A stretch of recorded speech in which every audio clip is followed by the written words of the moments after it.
La Academia Mexicana de la Historia tiene el compromiso de impulsar, desarrollar, fortalecer y difundir los estudios históricos de nuestro país. Este ciclo se suma a esas tareas fundacionales de la institución, evocando la memoria de sus integrantes, de las y los miembros de número, de corresponsales en México y en el extranjero, así como de historiadoras e historiadores eméritos y honoríficos, quienes compartirán con nosotros enunciados, anécdotas y hallazgos de sus investigaciones históricas en diálogos desde la Academia Mexicana de la Historia.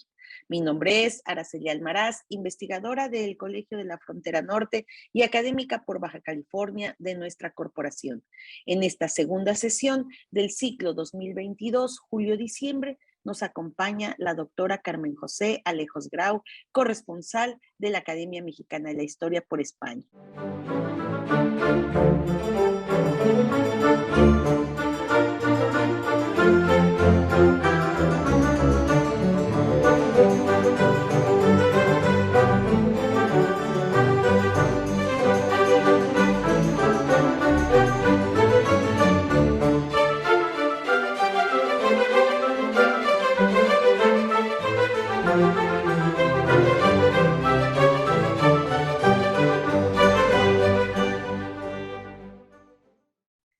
Muy buenos días, muy buenas tardes. Carmen José Alejos Grau, corresponsal de la Academia Mexicana de la Historia. Te agradecemos mucho que el día de hoy estés con nosotros, que nos acompañes desde España en diálogos desde la Academia Mexicana de la Historia. Estamos muy contentos de conectarnos y pues agradecerte que nos hayas permitido dialogar para que te conozcan no solamente los académicos y académicas de esta institución, sino historiadores e historiadoras, tanto en formación como profesionistas, colegas que seguramente han colaborado contigo o han escrito contigo o han sido partícipes en alguno de los múltiples proyectos que has tenido y que este diálogo justo nos va a permitir conocerte un poco más. Buenas tardes allá en España.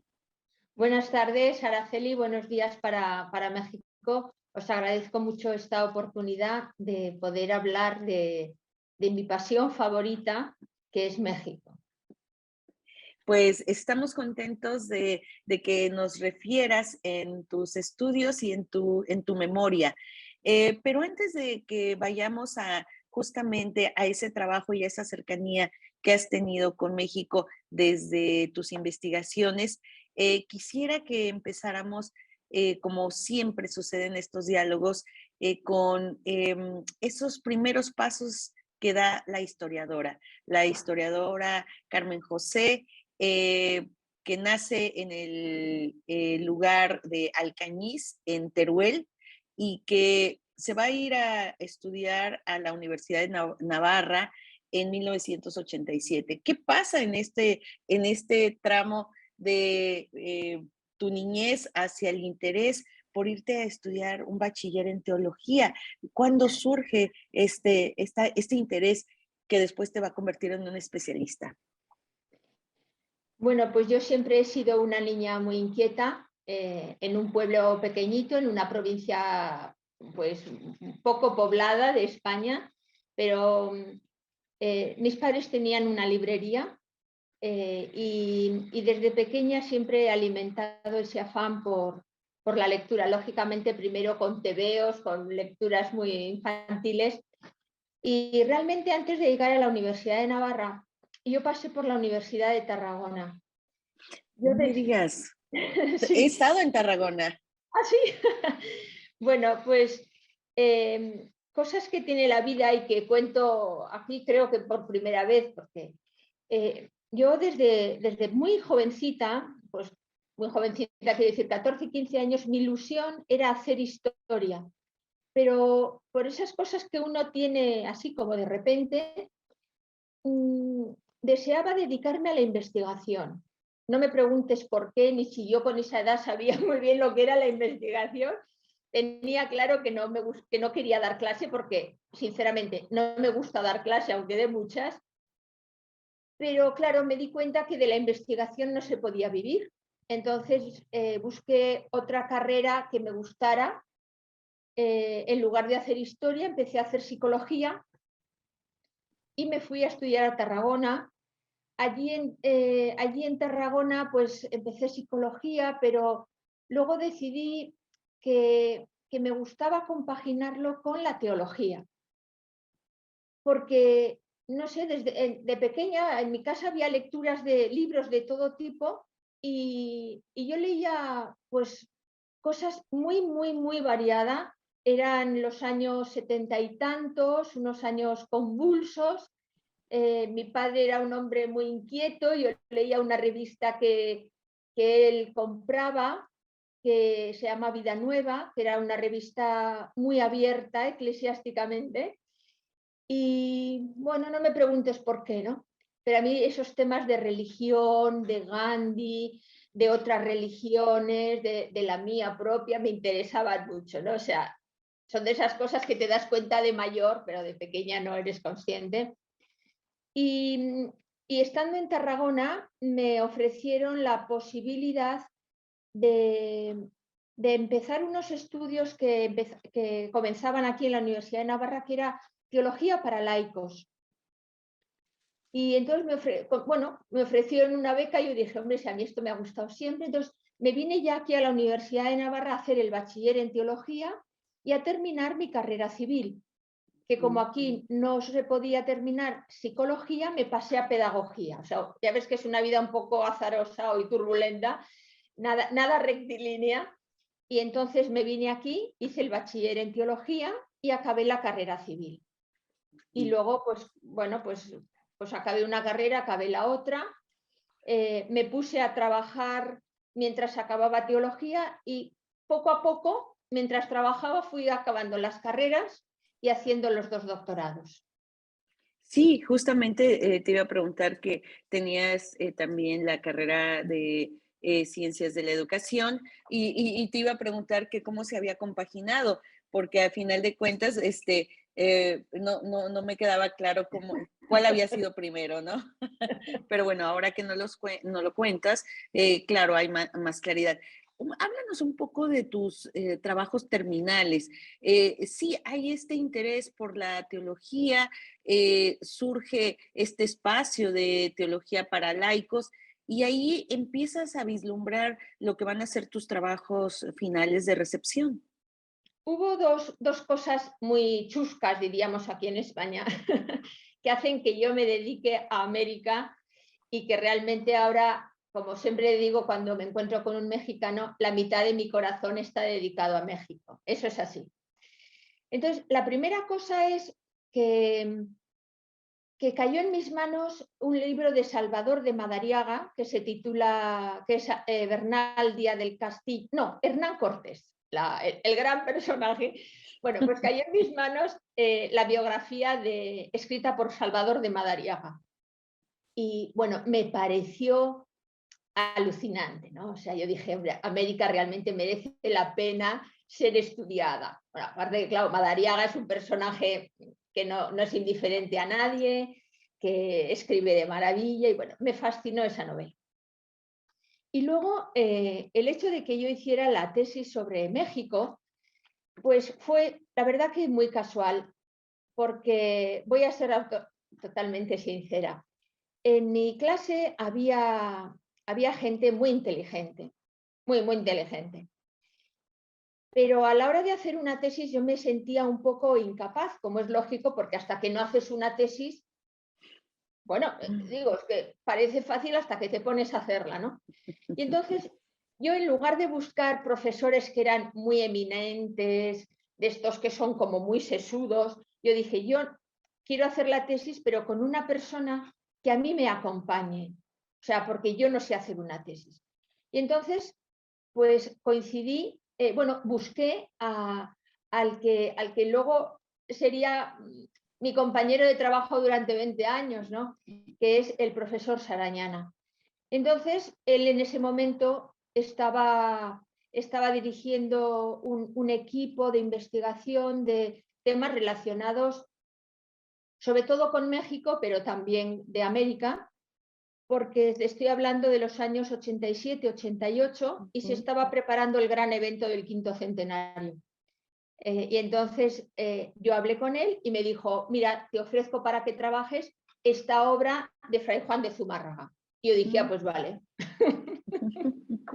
Que además estaba muy ligada con la historia de Hernán Cortés, porque es más o menos el mismo periodo.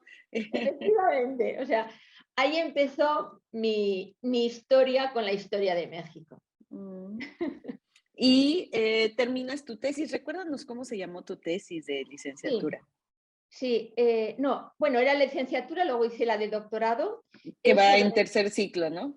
Sí, que es La regla cristiana breve de Fray Juan de Zumárraga, una obra ascética que él publicó en México en 1547. Hice un estudio analítico y teológico y bueno, y ahí sí, ahí salió la investigadora que yo era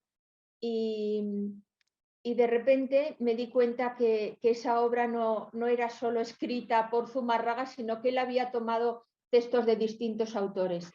Con lo cual mi tesis, de algún modo, empezó a rebatir sin que yo era muy cría, el gran libro de Almoina, ¿no? sobre Juan de Zumárraga y esa obra suya en la que hablaba de Erasmo. Y yo dije, pues si yo he encontrado textos que son paralelos, ¿no? O sea, estos son de un autor del siglo XIV y esto lo copia Zumárraga, o sea que Erasmo no era. Entonces, bueno, yo creo que ahí salió esa luz de mi niñez de la investigación, ¿no? Y esto, defendí la tesis en teología en 1990. Claro, y además pues está publicada y recibiste el reconocimiento por ello. Y además abriste justo una brecha para debatir justamente sobre escritos que se componen de otros escritos.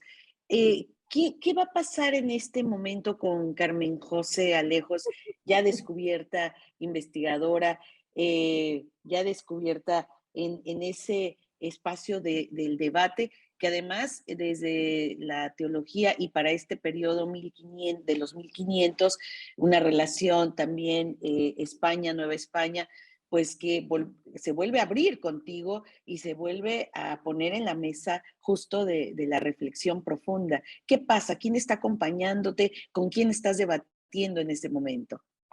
La verdad que, bueno, gracias a este profesor que me dirigió la tesis, el profesor Sarañana, pues como tú dices, presentamos este trabajo al gobierno vasco, que estaba financiando con mucho dinero, muchísimo dinero, estudios sobre América. Entonces yo me encajé ahí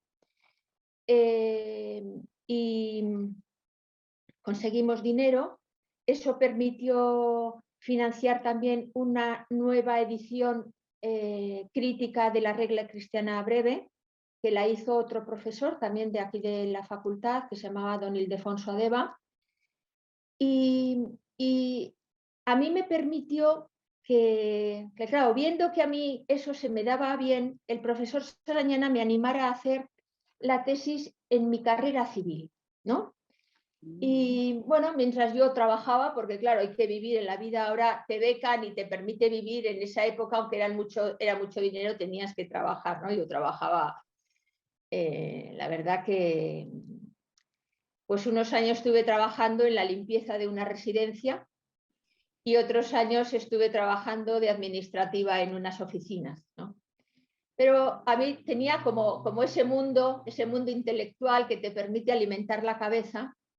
Y yo iba pues con mi tesis, luego ya te digo, hice la otra tesis también en México, iba publicando cosas y hasta que llegué a trabajar, hasta que empecé a trabajar en la Universidad de Navarra como profesora. Entonces, estos años previos, yo hago la primera tesis, como te he dicho, hago la segunda y aprovecho el material que tengo de México, el contexto que ya conozco, para, para hacer la segunda tesis. Aquí en medio, en el año 90, con ese dinero que me proporciona el gobierno vasco, me voy por primera vez a México. En 1990, pues bueno, ahora todo el mundo siempre está viajando, ¿no? Pero en los años 90, por lo menos aquí en la universidad, no viajaba demasiada gente a hacer estancias y así. Pero bueno, yo me lié la manta a la cabeza, como decimos en España, y me fui un mes a México a trabajar en la UNAM, en el Instituto de Investigaciones Históricas. Allí conozco a Roberto Moreno de los Arcos, que era el director en ese momento. Conozco a, bueno, al que yo considero mi maestro y, bueno, no sé ni cómo llamarle, ¿no? Al maestro Ernesto de la Torre. Y entonces él me orienta a que haga una tesis estudiando el primer colegio que se funda en México, que lo hace Pedro de Gante. Me dijo que ese tema estaba sin trabajar y yo me metí ahí.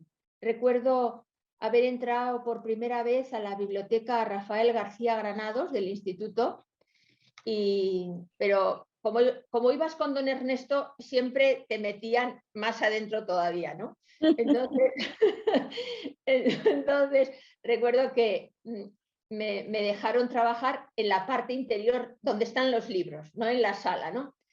Y bueno, a mí eso ya me pareció fascinante porque ahí me encontré con, bueno, es una biblioteca maravillosa y me encontré en mi salsa, una chiquita de un pueblo pequeño de Teruel, y me encontré en mi salsa porque, claro, aparte que ahí los libros eran todos maravillosos y luego es una biblioteca que está muy cuidada con una encuadernación. Pues no sé si era en piel, yo creo que sí que era en piel, muchas monografías encuadernadas en piel, guardando el libro original.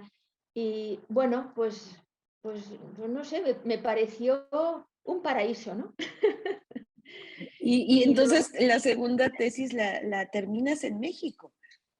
bueno, no, eh, preparo el material y me vengo aquí a España y sigo investigando y la segunda tesis la defiendo, si no me equivoco, en junio del 93, más o menos, con material que encontré allí en México y en la Biblioteca Nacional de Madrid, que también, pues esas cosas que tiene el instinto investigador, que encuentro lo mismo que había encontrado en Zumárraga, que muchas de las cosas que había copiado, que había publicado Fray Diego de Valadés, no eran propias, sino que las había tomado de libros publicados en Amberes en el siglo XV. Y encontré los originales en la Biblioteca Nacional de Madrid. Y bueno, pues me pasó lo mismo con Zumárraga, que de repente me encuentro que estoy publicando cosas que eran totalmente novedosas, ¿no? Claro, claro, porque al final de cuentas vas tras el, bueno, o te encuentras con el texto original y ese es el trabajo que cuando uno lo hace directamente te acuerdas, no, esto ya lo leí, ¿no? Sí. Esto ya está y te vas, ¿dónde está? ¿Dónde está? Y encuentras. Y sigues abriendo ahí ese debate y llegas entonces a tu segunda tesis y esto te abre ya la oportunidad de integrarte, me imagino, a lo que va a ser ya tu instituto en la Universidad de Navarra. Si te parece, eso lo podemos dejar para el siguiente segmento, pero me gustaría que cerráramos si tú con algún recuerdo que tú tengas de algún profesor, profesora que se te ha escapado, de esta etapa formativa o algo que en realidad estos años que anteceden a la investigadora creas que es importante, que fueron sucesos importantes en tu vida, en tu trayecto ya como profesional. Sí, mira, se me ha olvidado mentar al que fue mi director de la tesis de Ciencias de la Educación, que es el profesor Javier Vergara, que a mí me había dado clase de educación comparada cuando acabé la carrera de pedagogía. Y él me dirigió la tesis de educación y después hemos seguido siendo muy grandes amigos. Y eso, porque él después de trabajar aquí en la Universidad de Navarra, se fue a la UNED en Madrid, pero seguimos teniendo muy, muy buena relación. Hemos colaborado juntos en publicaciones, en la dirección de una revista y también fue un gran investigador. Una de las cosas que quizá eres consciente cuando pasan los años es que la gente mejora con el tiempo, como el buen vino. Sí, y es verdad que que la madurez intelectual mejora con el tiempo, y esto es lo que yo he visto tanto en el profesor Sarañana como en Javier Vergara, ¿no? Dos personas que siempre han estado ahí. Pues cerramos con estos recuerdos y también pues daremos inicio en el próximo segmento también a cómo Carmen José Alejos Grau también va madurando con el tiempo y como tú bien dices, como los buenos vinos, vas, me imagino que fortaleciendo algunas de las vetas de investigación que aparecen en estos momentos, pero que con los años se vuelven esos troncos, esas raíces más fuertes para lo que viene. Así, si te parece, en un momento continuamos con el siguiente segmento.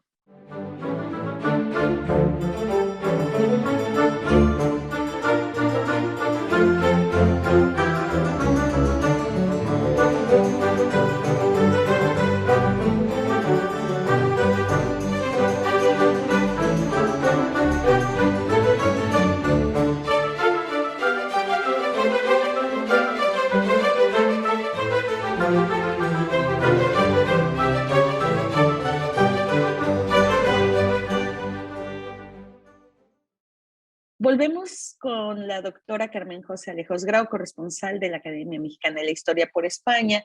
Y en este segundo segmento nos gustaría que nos platicaras sobre esos momentos que ya definen a la historiadora, a la especialista en teología, en la historia de la teología, y que, si me lo permites, tienen que ver justamente con cómo se va fortaleciendo tu perspectiva con la llegada al Instituto de Historia de la Iglesia de la Facultad de Teología de la Universidad de Navarra, por supuesto, tu universidad desde hace ya varios años, y algunas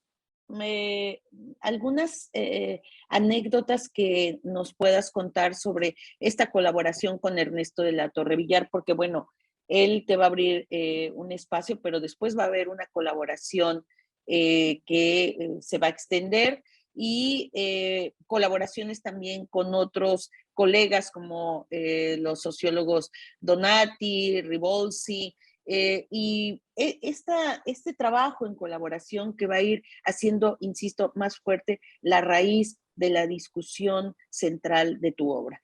Entonces, si nos quieres contar al respecto, pues nos va a dar muchísimo gusto escucharte. Muchas gracias, Araceli. Mira, mi vida empezó convulsa y sigue convulsa. Después de la segunda tesis ya consigo entrar a trabajar en la Universidad de Navarra en la Facultad de Pedagogía o Ciencias de la Educación. Porque realmente en México no lo sé, pero en España de la teología no se vive, ¿no? Pues quizá Alemania, Polonia, Austria, pues quizás sí, pero en España es difícil vivir de la teología si no eres sacerdote. Una mujer todavía es más difícil.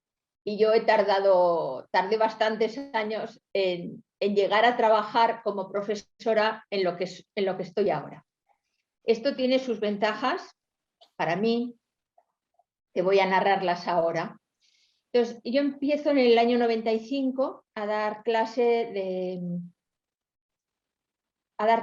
en la Facultad de Filosofía y Letras, sección de Ciencias de la Educación, y me encargan varias asignaturas que son cuestiones sobre sociología de la educación, el tercer sector, lo que ahora se llaman, lo que luego surgieron como las ONGs, pero en el año 95 todo esto nadie conocía, ni las ONGs, ni el tercer sector, ni la pedagogía social, ni nada.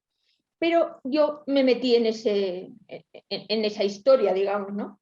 Entonces, de mi universidad me mandaron a Bolonia a estudiar con esos dos autores que tú has citado, a estudiar sociología de la educación con el profesor Pier Paolo Donati y con Luisa Ribolsi. Estuve allí 6 meses, primero un año, luego otro año, metiéndome en un mundo para mí totalmente desconocido, en italiano además, y bueno, pues yo iba, investigaba, estudiaba muchísimo y luego volvía y preparaba clases, publiqué varias cosas en ese ámbito, también totalmente nuevas, hasta que hubo un momento que dije, a mí me gustan otras cosas.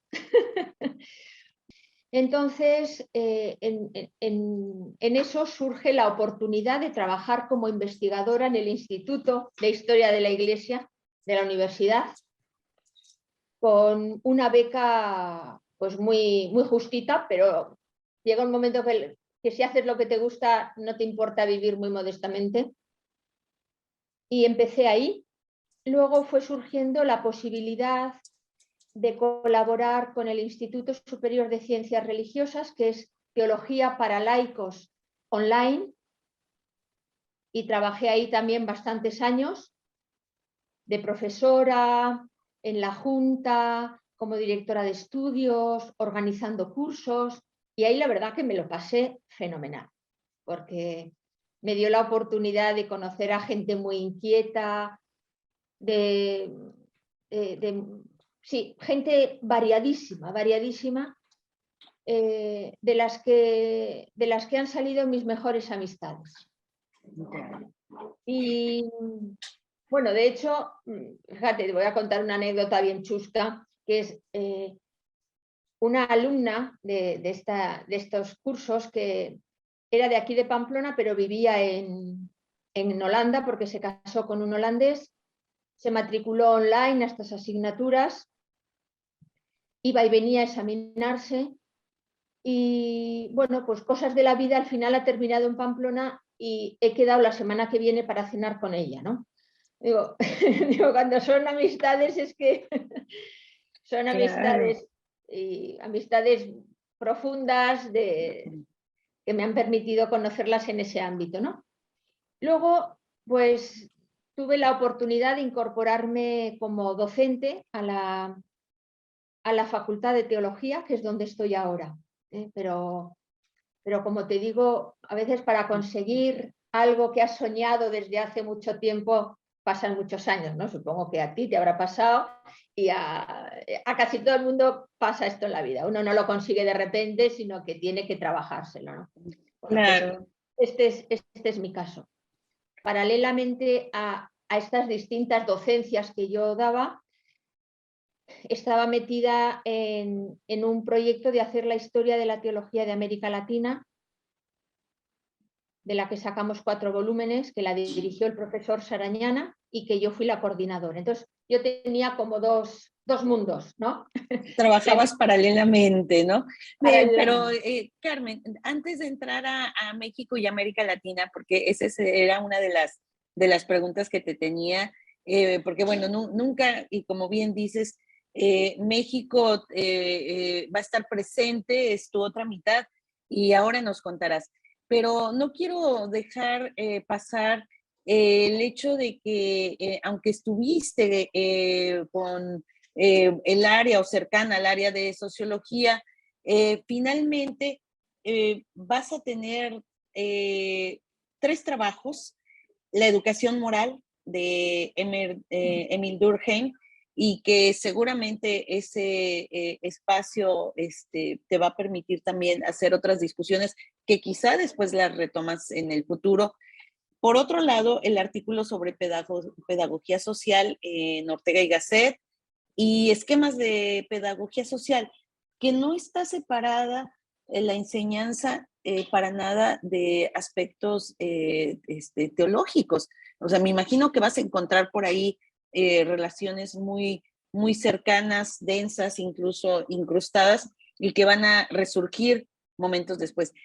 Recupérame ese espacio porque sí me parece interesante estos aportes a través de de estas tres publicaciones que seguramente van a determinar parte de lo que va a ser tu reflexión posterior. Y ya después seguimos con América Latina, ¿te parece? Muy bien. Sí, bueno, me alegro que te interesen estos temas porque, bueno, los hice en un periodo corto de mi vida, que fueron los 4 años que trabajé en la Facultad de Educación, pero realmente fueron muy interesantes. Cuando me fui a Bolonia a trabajar con Donati, con Ribolsi, me orientaron a trabajar sobre sociología de la educación, sobre la educación moral en Durkheim, que claro, es educación, es sociología de la educación. Y ese sí que es un trabajo que hice allí en Italia los 6 meses que estuve. Y a mí me resultó fascinante. Porque sí, no sabría cómo explicarte, pero creo que llegué a entender la esencia de las propuestas de Durkheim. No porque lo diga yo, sino porque lo dejó escrito la persona con la que trabajé, ¿no? Y eso no deja de impactarme. Pero pienso que todo este proceso intelectual, que es, digamos, como muy a salto de mata, ¿no? de educación, de psicología, de teología, todo eso, pienso que sin que yo me diera cuenta, va capacitándome para meterme a trabajar en estos autores que, bueno, vistas en retrospectiva no son fáciles. La obra que yo trabajé, La educación moral, no es una obra nada fácil.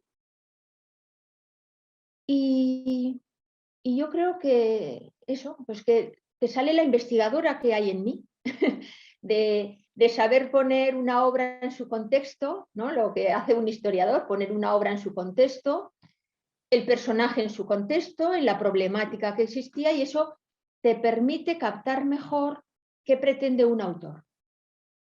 Y estas reflexiones las estoy haciendo contigo, porque yo nunca me las he hecho, pero a medida que tú preguntas voy como recopilando cosas, ¿no? Y de hecho, cuando yo estudié esa obra, no estaba publicada en español una edición crítica de la educación moral de Durkheim. Y pretendí hacerla. Luego, por avatares de la vida, no la hice y más adelante surgió una edición de este tipo en español. Y dije, bueno, podía haber sido pionera, no lo he sido, pues tampoco le di ninguna importancia y sigo sin dársela, ¿no? Porque estos serían los años 95, 96. En esa misma época, en la universidad, pues unida a la sociología y la educación, pues surge la conveniencia de meterse en el tema de pedagogía social, que yo lo aprendí allí en Italia, en España no estaba implantado, pero estos autores sí que allí lo tenían muy trabajado, tanto en Milán como en Bolonia. Y me meto en un tema que, bueno, pues que me encuentro con una problemática social y empiezo a dar unas asignaturas nuevas, pero vamos, de nueva creación. Y bueno, pues sí, la tendencia natural de la universidad es a investigar, ¿no? Y busqué y encontré por casualidad también la obra de Pedagogía Social de Ortega y Gasset y me puse a estudiarla.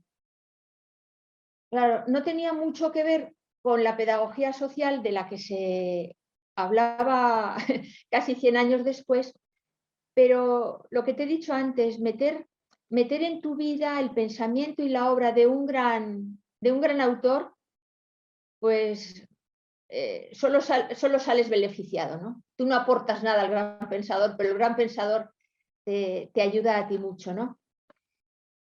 Y luego, pues claro, había que preparar un manualito para estas asignaturas que no existían en italiano, pero en español no. Y surge este librito, que es muy sencillo, pero bueno, eso era un material que yo ya trabajé en los años 97, 98, 99, con el profesor José Luis García Garrido, que es un profesor, una eminencia, digamos, ¿no? Una eminencia de la educación española y europea, que me ayudó a montar esta asignatura. Él venía desde la UNED una vez por semana a impartir esas clases de pedagogía social.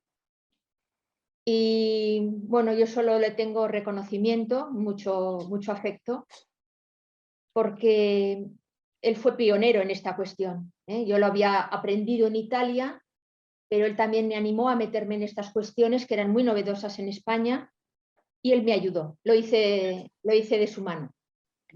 Y de ahí nació este librito, Esquemas de Pedagogía Social. No, pues interesante cómo esta revisión y este manual docente, revisión de personajes como Ortega y Gasset y Durkheim y esquemas de pedagogía social se va construyendo y son el antecedente pues para lo que viene, ya lo que es el campo propiamente de la historia de las ideas en el ámbito religioso y que va a mantener un espacio, un puente con América Latina y que está en tu obra. Obviamente, después de haber estado en la Universidad Nacional Autónoma de México, en la Biblioteca Rafael García Granados, pues haces esta otra estancia en Bolonia y ya después vuelves a regresar, pero ya no es solo a México, regresas a México, vas a Chile, vas a Argentina, vas a Perú, estás revisando constantemente archivos latinoamericanos, vas a Colombia, específicamente a Bogotá, y aquí hay ya toda una reflexión volcada en América Latina. ¿Cómo se da eso? Ese era mi segundo eje para preguntarte. No, el tercero. Bueno, pues nunca perdí el contacto con el profesor Sarañana, que ya me acompañó, dirigió mi primera tesis.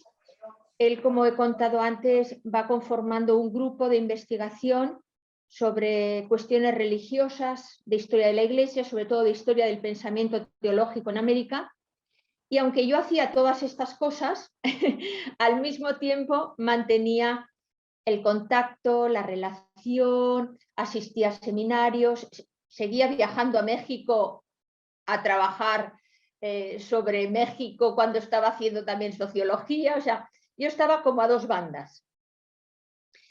Y entonces vamos conformando un grupo de investigación hasta que llega un momento que nos lanzamos a hacer una historia de la teología en América Latina desde 1493 hasta el 2001.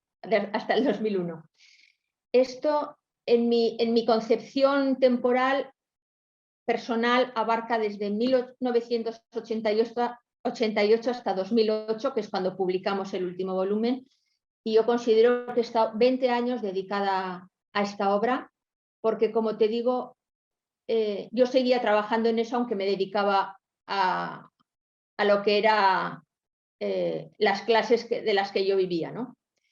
Y entonces era un proyecto muy ambicioso, del que fuimos de la mano, aunque él era el director, yo era su colaboradora más estrecha, de hecho aparezco como la coordinadora de los 4 volúmenes, y fue una etapa muy interesante porque me permitió no solo conocer América, viajar, tocar los papeles, tocar los papeles, la documentación, sino sobre todo conocer a muchas personas, porque eran unos viajes que, bueno, trabajábamos muchísimo, teníamos conversaciones con unos, con otros, con gente, yo te diría, para mí, con los mejores historiadores de cada país en ese momento. Lo mismo que en México, pues tengo para mí que tuve la suerte de conocer he tenido la suerte de conocer a los mejores historiadores mexicanos. También en Chile, en Argentina, en Perú y en Colombia, como has dicho, tuve esa misma oportunidad. Y eso es muy importante. O sea, yo he tenido esa suerte.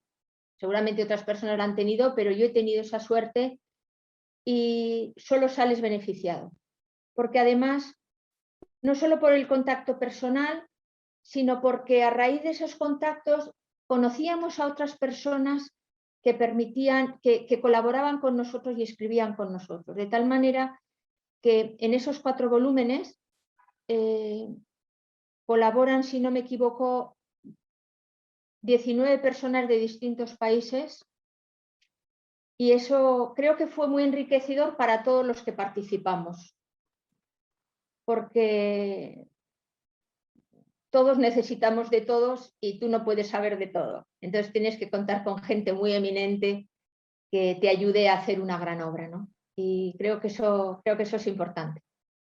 Sí, esta obra, que bueno, consta de 4 volúmenes, ¿ha sido editada en otras lenguas, en otros países o solamente lleva una edición? Cuéntanos, porque creo que el hablar de teología en América Latina, además, pues un reto enorme, ¿no? Con toda la carga de las distintas religiones, pero sobre todo la católica. Sí, mira, esta obra solo se ha hecho una edición, es un libro, es una obra, digamos, para expertos. En principio era para expertos, pero me he dado cuenta que la conoce muchísima gente. La publicó esta editorial que es iberoamericana, Furfur, que es americana, pero publica muchas cosas en Iberoamérica, sobre todo de literatura, publicaba y de lengua. Y yo creo que de lo primero que publicó así en plan más religioso, pesadote, fue nuestra obra.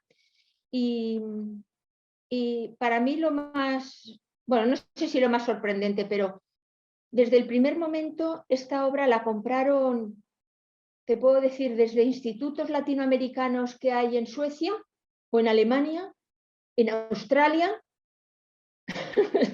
Sorprendente, dice, ¿quién le puede interesar en Noruega, América Latina? Pues bueno, pues hay gente que le interesa, ¿no?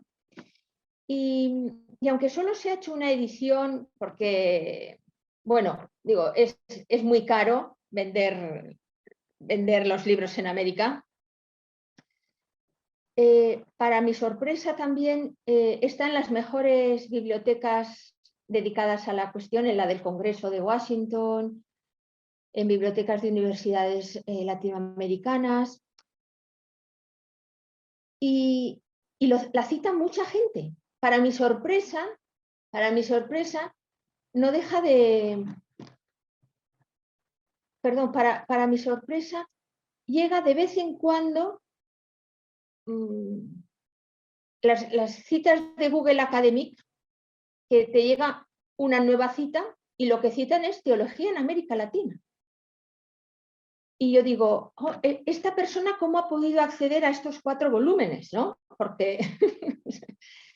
Entonces, para mí no deja de ser sorprendente que una obra que aparentemente la teología no le interesa a nadie, pues la citan, no sé, gente muy variada, desde los que se dedican a retórica hasta los que se dedican a la revisión de la historia latinoamericana del siglo XX, los que se dedican a cine latinoamericano de la liberación. No sé, para mí es como bastante incomprensible, ¿no? O, por ejemplo, te voy a contar una anécdota. La tesis que yo hice sobre Diego de Valadez y su obra retórica, pues en realidad es un tratado sobre el uso de la memoria en la enseñanza, ¿no? Y del dibujo. Y hace unos años me llega una carta de un señor que trabaja en un instituto de música del sur de Estados Unidos, enviándome su libro porque me había citado. Y yo digo, ¿cómo ha llegado este señor de Texas o de California a un libro que yo publiqué aquí en Pamplona? ¿No? O sea, no deja de sorprenderte cuánta gente hay interesada en las mismas cosas que tú y que tú no conoces de nada, ¿no? Claro, y ahora con las nuevas posibilidades de acceder a material que a lo mejor en algún momento pues no podrías si es que no ibas al país, Sí. pues bueno, eso realmente nos ha rebasado. Has publicado 6 monografías, estos 4 volúmenes, donde, bueno, eres coordinadora de todo este grupo interesante de investigación, no solamente latinoamericano, sino también investigadores e investigadoras europeas, este manual docente, muchos capítulos de libros, pues muchos artículos de revistas científicas, reseñas, y me llama la atención que eres como muy puntual en casi cada participación en un congreso se convierte en publicación. Y esto es así como una constante, ¿no? Muchas veces participamos en congresos, pero eso no redunda en publicación, no tarda mucho porque estamos esperando conformar un libro, pero yo veo puntualidad, ponencia y publicación. Y esta es una cuestión sistemática, este es un orden, esta es una manera de Carmen José Alejos en su día a día como investigadora. Cuéntanos un poquito de eso para ir cerrando este segmento. Bueno, pues claro, es que realmente yo he trabajado en aquello que me interesaba, tanto desde el punto de vista de la investigación como de la realidad religiosa, ¿no? No sé si es esto lo que tú quieres señalar, pero eso es muy interesante porque una cosa retroalimenta a la otra. O sea, yo creo que puedo ser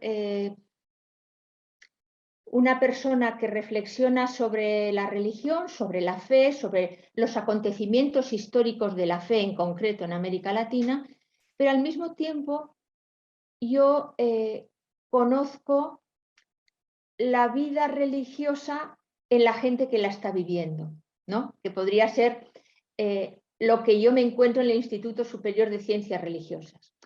Con lo cual, resulta que lo que yo conozco por la historia estoy viendo cómo se da estoy viendo cómo se da en la historia contemporánea. Y eso refuerza, digamos, como la parte investigadora y la parte práctica, ¿no? Entonces, sobre esto yo no he pensado nunca, hasta que me lo has preguntado, pero digamos que yo tenía mi universo como muy bien organizado, ¿no? O sea, porque yo podía dedicarme a la investigación en una cosa y luego, pues no sé, dar historia de Rusia, por ejemplo, ¿no? Pero es que yo siempre he trabajado con asignaturas y con cuestiones relacionadas en el mundo contemporáneo con las que yo trabajaba en la historia. No sé si me he explicado. ¿Sí? Entonces, claro, eso va como conformando también un modo de ser, un modo de trabajar que creo que a la larga ha sido beneficioso, aunque yo nunca he reflexionado sobre eso. No sé si me he contestado a lo que tú me querías plantear. Sí, y bueno, y más bien, como la pregunta iba más enfocada como nuestras instituciones no solamente nos respaldan, sino nos empujan a justamente darle un énfasis al trabajo que estamos haciendo, ya sea porque se requiere reforzar algún área o porque nosotros mismos, al ser parte de estas instituciones, nos sentimos comprometidos a darle mayor visibilidad a ellas, ¿no? Sí, claro. Claro, yo he tenido el apoyo no solo de las instituciones en las que he trabajado, porque han financiado los proyectos de investigación sobre teología en América Latina, con distintos proyectos que empiezan ya con el gobierno vasco en 1990, de mi universidad los han apoyado, desde el Ministerio de Educación también han apoyado esas investigaciones, con lo cual uno siempre tiene un deseo o un deseo de hacer algo y se encuentra apoyado y ese apoyo te lleva a estimularte, ¿no? Y es verdad que, hombre, tú puedes plantear una investigación pues solo de bibliografía, irte por aquí, por los archivos de España y tal, pero cuando ves que te financian algo, dices, pues vamos a intentar hacerlo lo mejor posible. Vamos a irnos a donde están los archivos. No sé si esto responde a lo que pretendías, ¿no? Pero lógicamente uno solo no hace nada, necesita el apoyo de tanta gente, ¿no? Y el estímulo. Eso. Claro. Si te parece, vamos a ir cerrando este segmento para irnos al siguiente, que tiene que ver ya con actividad docente y de gestión, porque bueno, pues ya veremos ahorita que también has tenido cargos como subdirectora, directora, pero ahorita nos contarás. Me gustaría que en este cierre de segmento nos dijeras cuál es lo que consideras es tu mayor aporte en términos de las investigaciones que has realizado a la historia de la teología, no solo en América Latina, sino en general? ¿Cuál consideras que es tu mayor y mejor aporte, obviamente visto desde la investigadora? Pues mi aporte, yo creo que hacer la historia de la teología en América en los años que lo hicimos, creo que ha sido la gran aportación, ¿no? Porque la hicimos en unos años en los que estos temas no interesaban o no le interesaban a casi nadie e hicimos algo que era difícil de hacer y creo que llegamos en el momento oportuno, porque hicimos algo que no había hecho nadie desde ese punto de vista global de toda América Latina, de esa cuestión de historia de la teología, porque la historia de la Iglesia pues la habían hecho otros, pero este rescate de obras de pensamiento religioso no lo había hecho nadie. Y luego creo que fue muy importante saber ver teología donde otros no veían teología.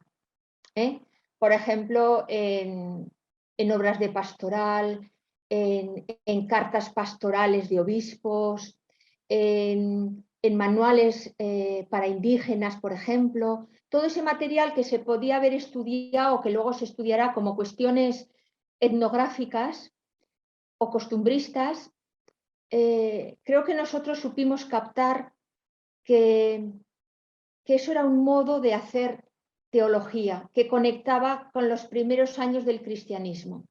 Y creo que eso es importante. No hacer la teología solo académica, sino saber ver teología en otros ámbitos, ¿no?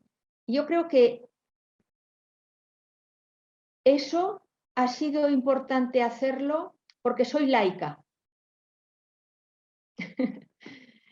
Sí, y mujer. Claro, y mira, fíjate que ahorita que lo dices, recuerdo el inicio de este diálogo donde fuiste a estos cursos de teología para laicos, ¿no? Y que se refuerza constantemente a través de tu obra y eso le da una visión distinta a tus estudios respecto, como ya lo dices, a quienes están dentro de orden y que se están estudiando a sí mismos o que quieren entender su propia organización, ¿no? Entonces, sí, es una mirada un poco distinta, pero que seguramente, como lo has dicho, refuerza muchísimo toda una una manera o un pensamiento, ¿no? El pensamiento de Carmen José Alejos Grau, que no debe sorprender, te sorprende, pero creo que no debiera ser así. El conjuntar una obra de tal magnitud como la de la historia de la teología en América Latina, sí que entiendo los grandes esfuerzos, ¿no? Siempre hacer obras que incluyen a varios países, pues uno, tener relación con los grupos de investigación, pero otro, esta panorámica grande y esta gran responsabilidad de decir lo que uno quiere para tantos países, para una región, además viniendo de España, con una mirada de España hacia América Latina y de ida y vuelta, ¿no? De América Latina vista también desde lo que fue su propio proceso de relación con España, ¿no? Sí, sí. Sí, sí, eso es interesante y lo has resumido muy bien, lo que yo quería decir, lo has resumido muy bien. Bueno, si te parece, entonces cerremos este segmento para darle pie al siguiente que está dedicado a la actividad docente y de gestión. Muy bien, muchas gracias. Bueno, pues vamos a seguir en un momento más en Diálogos desde la Academia Mexicana de la Historia con la doctora Carmen José Alejos Grau, corresponsal de la Academia Mexicana de la Historia por España.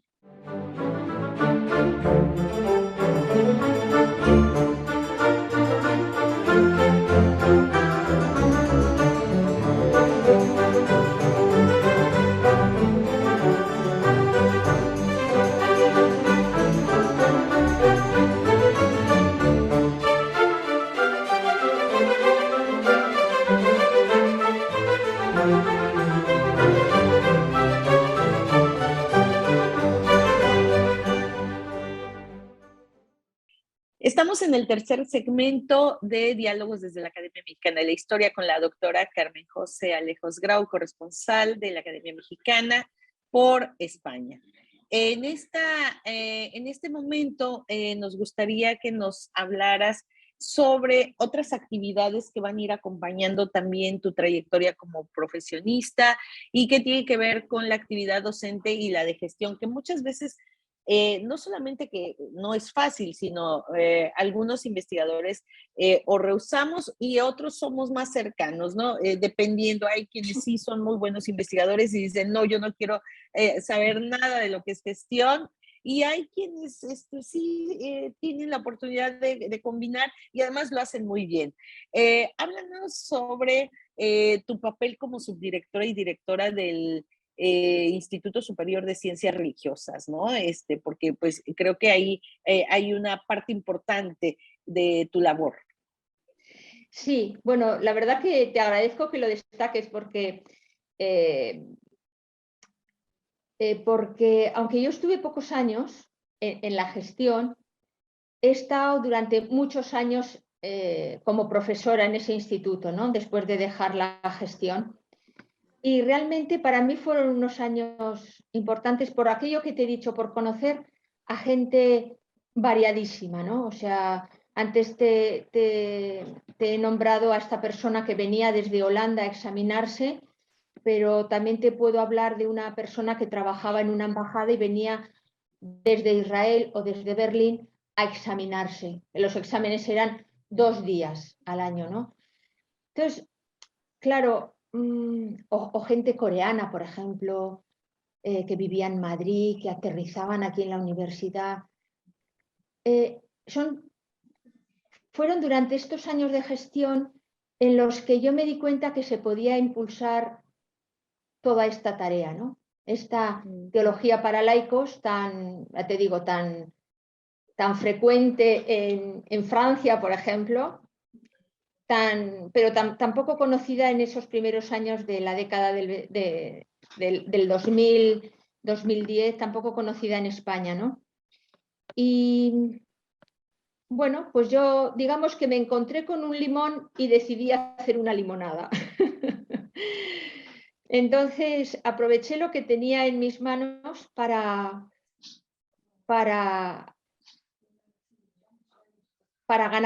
ganar, para conocer gente, para enriquecerme de la gente que yo conocí. Quizá lo más bonito de esos años ha sido lo que me aportó la cantidad de alumnos que venían con muchas inquietudes. Unos lo dejaban, otros no, porque lógicamente son estudios que había que hacerlos compatibles con los trabajos, ¿no? Te podía venir desde un ingeniero hasta un sobrecargo de Iberia o un reponedor en un supermercado, ¿no? Entonces, el estar en eso, pues como subdirectora o como directora de estudios, impulsando, animando, acogiendo las sugerencias de toda esta gente, canalizando lo que decían, animándoles a llevar a cabo todas sus inquietudes, para mí fue muy enriquecedor. Pero bueno, luego llevaste a cabo un proyecto que a mí me parece muy interesante y bueno, en eso España lleva la delantera, es punta de lanza, lo ha sido en los estudios a distancia, ¿no? Con Sí, un gran centro como es la Universidad Nacional de Educación a Distancia, pero en tu caso el proyecto a través de Internet para enseñar teología, y el e-learning, como ustedes le llaman, ese creo que también fue un acierto enorme. sí, sí, no, efectivamente, lo curioso de todo esto es que cuando todavía no había cursos a distancia, que la pandemia nos ha metido a hacer estudios a distancia, todo a distancia, a mí se me ocurrió se nos ocurrió al equipo intentar hacer esto más fácil, ¿no? Una teología, y realmente la universidad pilotó este proyecto, pasados muchos años después de que yo me había ido, como un comienzo de estudios a distancia. Y la verdad que está teniendo muchísimo éxito. Yo ya no estoy en ese sitio, pero te puedo decir que hay alumnos de todo el mundo, incluido Oriente como Irak, ¿no? Alumnos. Entonces, bueno, pues es eso a veces de soñar y os quedaréis cortos, ¿no? Pues yo lo que he visto es un poco eso, ¿no? Una idea que yo lancé en un sitio, en una reunión que no fue muy bien aceptada, alguien cogió el guante y pasados los años lo puso en marcha, ¿no? Bueno, pues sí, no sé cómo has llegado a esa conclusión, pero eso ha sido así. Sí, pues bueno, la verdad es que mi cercanía con España también me permite un poco tener como alguna claridad de lo que es el país y la enseñanza, sobre todo a través del CSIC, ¿no? Y pues bueno, entender un poco la amplitud de diferentes universidades, incluso algunas muy nuevas, pero que la universidad a distancia es realmente pues la vía, ¿no? Como la Oberta de Cataluña, ¿no? Y otras tantas, ¿no? Entonces, sí que resalto el papel de esta enseñanza de la teología a través de Internet porque se suma justo a esto que es muy común para España, ¿no? Sí. Además de ello, resalto pues organización de diferentes cursos de actualización de verano y como ya tú bien nos decías también, impulsando a las nuevas generaciones. Quisiera que nos comentaras un poco al respecto y finalizáramos con tus estudiantes dirigidos, un poco para tener como completa esta visión de Carmen José, vista como la docente también, la docente de historia de la religión. Te puedo decir que me lo paso bien, también sufro, y que los alumnos te ayudan a ser joven y son los que te impulsan que vayas más adelante de lo que tú pensabas. Porque, a ver, yo enseño en la Facultad de Teología, pero también enseño en facultades de medicina, económicas, educación, arquitectura, doy asignaturas optativas, ¿no? Y eso la verdad que refresca mucho. A mí por lo menos después de tantos años te puedo decir que procuro pasármelo bien en clase, no aburrirme yo que los alumnos no se aburran. Y si yo he llegado al punto que he llegado, creo que ha sido porque los alumnos te impulsan a sacar de ti lo que pensabas que no tenías. Porque tienes que buscar continuamente recursos, nuevos temas, nuevos modos de enfocar las cuestiones súper variadas que doy, ¿no? Pero lo haces por ellos, ¿no? ¿Qué mensaje le darías tú a estas nuevas generaciones que están interesadas en la teología, en la historia de las religiones, no solamente en España, sino cualquier estudiante que estuviera ahorita escuchándote y que dijera, bueno, quiero que Carmen José Alejos me diga como qué viene o qué vetas abiertas o qué hay que esperar de los estudios sobre teología desde la perspectiva histórica? ¿Qué les dirías a estas nuevas generaciones? Pues si se quieren dedicar a... Entiendo que son nuevas generaciones de universitarios, de gente que quiere dedicarse a la vida académica, ¿sí? Pues yo creo que lo más importante es hacer una investigación seria. Ahora en México lo desconozco, pero en España pues la tendencia es a que tienes que publicar mucho en muy poco tiempo porque tienes que labrarte un puesto académico y es una carrera desenfrenada, ¿no? La historia requiere su tiempo, no solo porque transcurre en el tiempo, sino que requiere un tiempo de estudio, una documentación pausada. La historia no la puedes estudiar ni hacer deprisa y corriendo porque es imposible, ¿no? Entonces, creo que es muy importante la consulta directa de archivos, de documentos y no basarse solo en bibliografía, porque, bueno, yo por las últimas investigaciones que estoy haciendo sobre México, te das cuenta que hay que mirar muchos documentos muy despacio, cotejarlos bien, confrontarlos bien, para no seguir diciendo algunas cosas que se pensaban que eran así y que la realidad demuestra que no lo son, ¿no?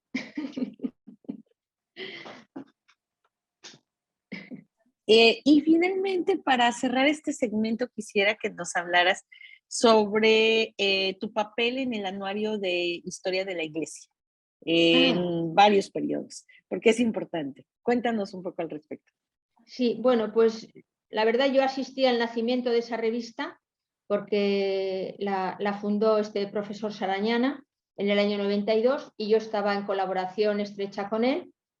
Durante unos años he estado en la Junta, otras veces colaborando, luego he vuelto a la Junta, luego la he vuelto a dejar, pero he trabajado mucho ahí y también, pues como te he dicho antes, a mí me ha permitido conocer a muchas personas, ampliar mi mente y en definitiva me ha enriquecido. Y creo que el truco ha sido desde el principio y luego lo han seguido los distintos directores, es publicar una revista seria. Digo, con el paso de los años me he dado cuenta que esto no es tan fácil de mantener ni de hacer, porque ahora pues también forma parte del modo de medrar en la vida académica, publicar en revistas a toda velocidad, dirigir una revista, porque es una carrera, ¿no? Una carrera, porque al final te puntúan por los artículos que publicas en revistas de alto impacto.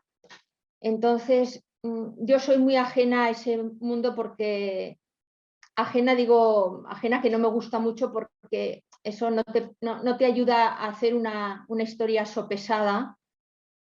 Entonces, caer en esas redes del mundo científico de la gran velocidad, pues personalmente a mí no me gusta y creo que tampoco es beneficiosa para hacer una buena historia, ¿no? De lo que sea. Y quizá lo que a mí me ha servido trabajar en esa revista y seguir colaborando es es como los distintos directores han intentado mantener un prestigio que con el paso de los años, según tengo entendido, ha crecido. Y esta es una de varias revistas que existe sobre teología o cómo se ubica justamente en el campo de la discusión y el debate sobre la teología, no solo contemporánea, sino la teología en distintos momentos de la historia. Sí, en realidad esta revista está más dedicada a historia de la Iglesia que a historia de la teología, pero bueno, digo, en la historia de la Iglesia existe pensamiento teológico, pensamiento religioso, entonces hay un punto en el que se cruzan, ¿no? Y realmente lo potente de esa revista es la historia de la Iglesia, porque en mi facultad hay otra revista dedicada a lo que es teología pura y dura, ¿no? A mí me parece que la historia de la Iglesia y de la teología permite saber más de teología y comprender mejor la teología. O sea, una teología pura y dura, sin contexto histórico, pues creo que no es real, porque nunca ha sido real desde que existe, ¿no? Y ahora, actualmente, pues pienso que una teología de mera especulación, si tú no la haces en un contexto histórico, no tiene mucho sentido, me parece a mí. Ese es mi planteamiento, que no es el común, ¿eh? Bueno, no, ya hemos visto que a lo largo de tu propia historia has generado debate. Desde esta perspectiva de más laica, ¿no? Algo con lo que quieras cerrar en este segmento dedicado justamente a gestión, docencia, nuevas generaciones, espacios para la discusión, como es la revista. Una idea final al respecto, Carmen. Pues, bueno, si puedo reiterar lo que cada vez me parece más importante, también cuando hablo con historiadores jóvenes de aquí en la universidad. Ayer, por ejemplo, que estuvimos cenando unos cuantos amigos, bueno, amigos, podrían ser mis hijos, ¿no?, que se dedican a la historia. Recalco eso, o sea, la historia requiere un tiempo, un pozo, y para hacer una historia seria tienes que dedicarle tiempo a trabajar en archivos. Los que estén más cerca de ti, pero en archivo. Excelente, pues bueno, estamos casi a punto de terminar este diálogo y iremos a la última parte. Así es que, si te parece, cerramos este tercer segmento para decirles a quienes nos están siguiendo que en un momento regresamos con la doctora Carmen José Alejos Grau, corresponsal de la Academia Mexicana de la Historia por España, para ir hacia la parte final de nuestro diálogo. Muchas gracias.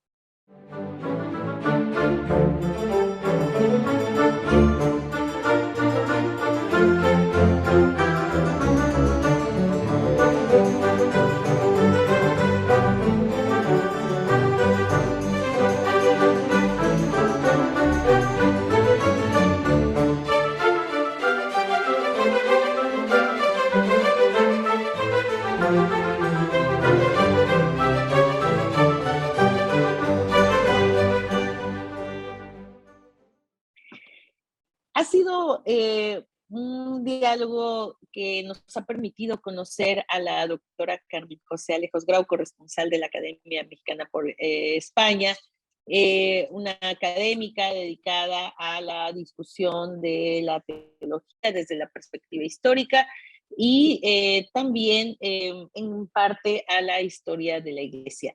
Vamos a cerrar nuestro diálogo, un diálogo que ha sido enriquecedor para conocer de su trabajo y de ella, con las satisfacciones. Vista no solamente desde estos premios o estos reconocimientos que se van dando por la trayectoria misma, sino estas satisfacciones mucho más personales, mucho más íntimas, y que las quieras compartir el día de hoy con quienes nos están siguiendo. Bueno, pues, o sea, yo, si he de ser sincera, hay dos momentos en mi vida que han sido maravillosos, ¿no? El primero fue cuando, en mi entrada en la academia, ese discurso que di en la academia, la recepción, ese otro es otra cosa muy personal que, bueno, que me pidieron en mi pueblo, Alcañiz, que hiciera el pregón de Semana Santa, porque en esos dos momentos yo pude hacer compatible muchas cosas, ¿no? La satisfacción de que cuenten contigo, el reconocimiento o más que el reconocimiento, el poder dar cauce a esas cosas que yo había trabajado con tanto cariño, el poder unir mi vida, mi vida personal con la vida profesional. Y sí, ya que planteas la cuestión de mis satisfacciones, tengo que decirte que mi primer momento importante fue la recepción en la academia. Para mí es imborrable, ¿no? Porque, bueno, digo, ahí estaban presentes gente que yo había conocido y que he mantenido la amistad hasta que han fallecido, ¿no? No todos, pero algunos sí, ¿no? Entonces, eso yo le tengo gran aprecio, ¿no? Antes hablábamos del maestro Ernesto de la Torre, pero quisiera citar aquí a la maestra Elisa Vargas Lugo, una grandísima amiga, que además yo conocí aquí en Pamplona porque le invitaron a dar unas conferencias en la universidad y bueno, tuve la oportunidad de hacerle una entrevista, de hablar con ella, y lo que yo estaba trabajando en ese momento sobre los sermones guadalupanos, me dijo, ay, mira, yo estoy trabajando lo mismo en la pintura. ¡Ah! Y me pareció impresionante que yo tuviera algo que ver con una persona tan eminente, ¿no? Y la recuerdo con verdadero cariño a Elisa. De hecho, bueno, tengo aquí en el salón de mi casa una fotografía en el salón de su vivienda allí en México, porque después, al día siguiente del discurso, ella organizó en su casa una comida que estaba el maestro Ernesto de la Torre, Elisa, el profesor Sarañana, estaba yo y luego otros dos amigos de la doctora Vargas Lugo, ¿no? Y bueno, es que es una foto encantadora, totalmente encantadora. Y bueno, pues yo todas las veces que he vuelto a México, por supuesto con el maestro de la Torre quedaba siempre, nos veíamos, y con la doctora Vargas Lugo, pues siempre que volvía a México le llamaba, siempre o me invitaba a comer a su casa o íbamos a comer a otro sitio, yo le invitaba también a comer. Y la última vez que la vi fue el año 2017, que es la última vez que estuve en México. Y bueno, la verdad que sentí mucho su fallecimiento, me acuerdo perfectamente, el 12 de agosto, que era su cumpleaños. Y bueno, pues quisiera dejar constancia de esto y también, por supuesto, de la amistad que tengo con Gisela von Boveser, una persona que cuando era la directora del instituto y era la secretaria de la academia, si no me equivoco el cargo, nos atendió siempre muy bien. He tenido muy buena amistad con ella. También la invitamos aquí a la Facultad de Teología a que viniera y diera algunas conferencias. Y a la profesora Josefina Muriel, que también organizaba comidas en su casa, y tengo también fotografías con sus amigas, con Pilar Gonzalvo, del Colegio de México. Bueno, para mí hablar de la academia es hablar de este mundo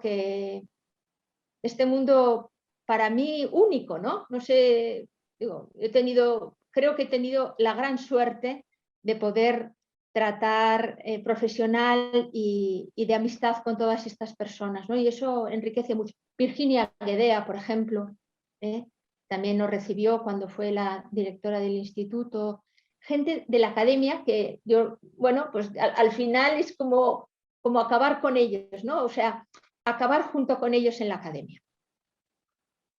Claro, finalmente eres parte de la academia y de esto pues ya, oye, ya pasaron 20 años de tu ingreso, ¿no?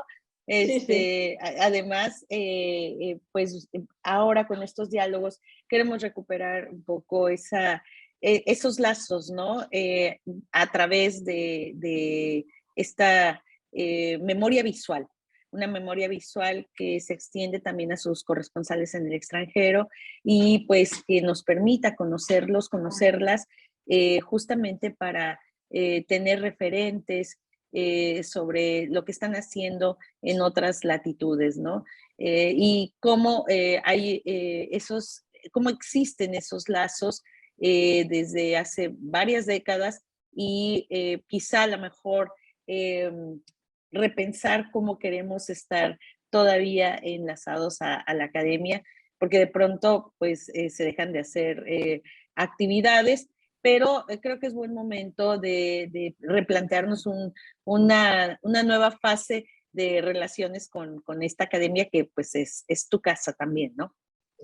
Sí, sí, sí, así es, efectivamente.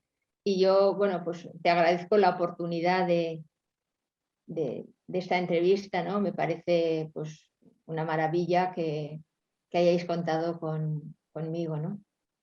Y No, poder al contrario. poder compartir estas cosas con vosotros. No, al contrario, la verdad es que muy agradecidos por el espacio, por el tiempo y pues decirte que cuando vuelvas a México, que pues ya son 5 años sin estar por acá, pues que llames, ¿no? Que abramos ese espacio o que te sumes a las actividades de la academia sin que exista esa presencialidad, porque con el mundo virtual todo se puede y creo que podemos ahí hacer muchísimas más cosas. Algo que le quieras comentar a la gente que nos está siguiendo el día de hoy, José Alejos. Sí.